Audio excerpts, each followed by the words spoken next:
Alright, what is up guys? So today I'm going to be taking you through my shoulders and arm day.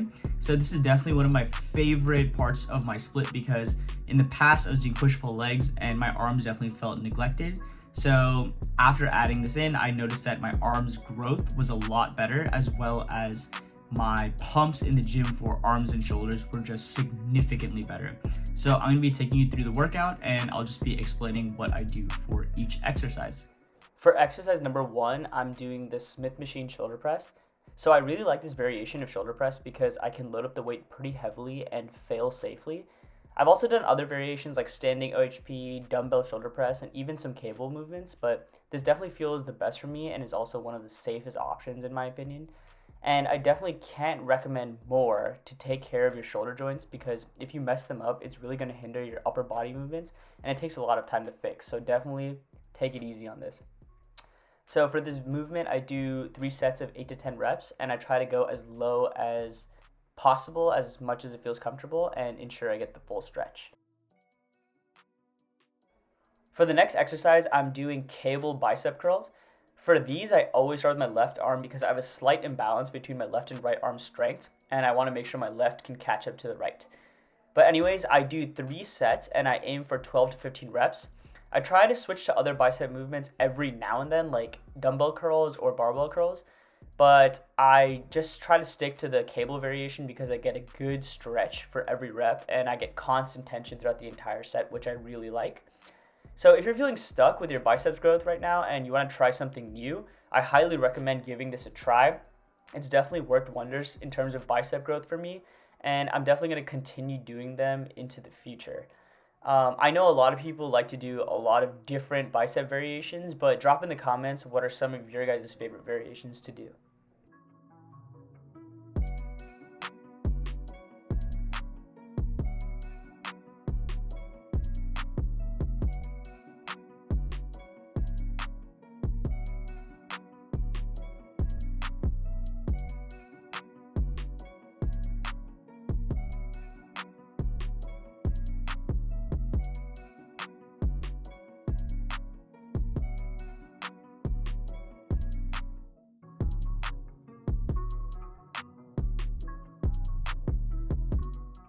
For the next exercise, I'm doing tricep overhead cable extensions.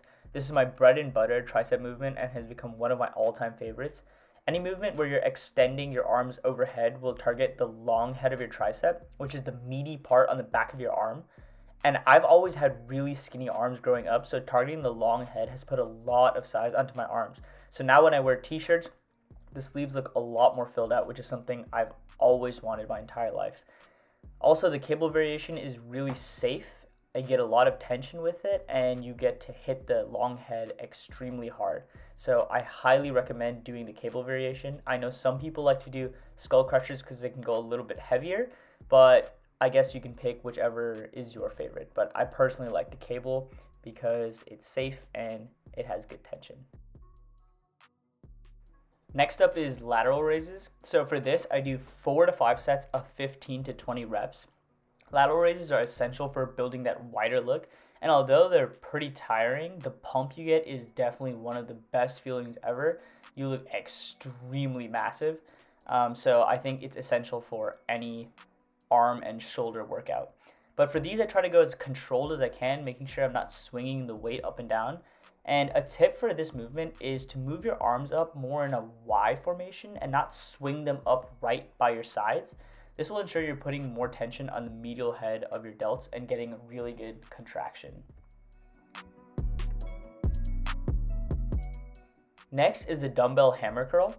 Aside from whatever curl variation suits you best, I believe the hammer curl is essential in building your arms since it hits the biceps as well as the brachialis, which is the muscle that sits under your biceps brachii, and will push that brachii up so your arm looks a lot bigger. So I tend to do these for 3 sets of 8 to 10 reps, slow and controlled. And there is also a cable variation that I really enjoy, and sometimes I alternate between the two. But I've been sticking to the dumbbell variation so far and just trying to progress with that. But definitely try them both out and see which one you like better. And just try to stick to one of them and make progress with whatever you can.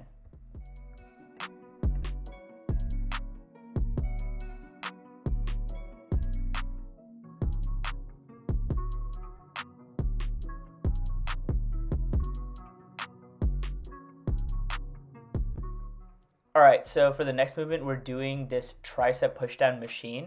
So for this, I try to do 3 sets of 12 to 15 reps. I like to stay in the high rep ranges for a lot of my isolation movements and just try to get a really good pump out of it. I also like this machine because you can load it very heavily and get a really good squeeze at the bottom. An alternate variation you can do is just regular dips. I also do regular dips, but just to get a good pump for my triceps, I like to stick to this machine. And if you guys have noticed, I like to do bicep, tricep, then shoulder, and then rinse and repeat that. So we're going to end off with a shoulder movement. All right, the last movement we're going to do for this workout is these rear delt katana flies.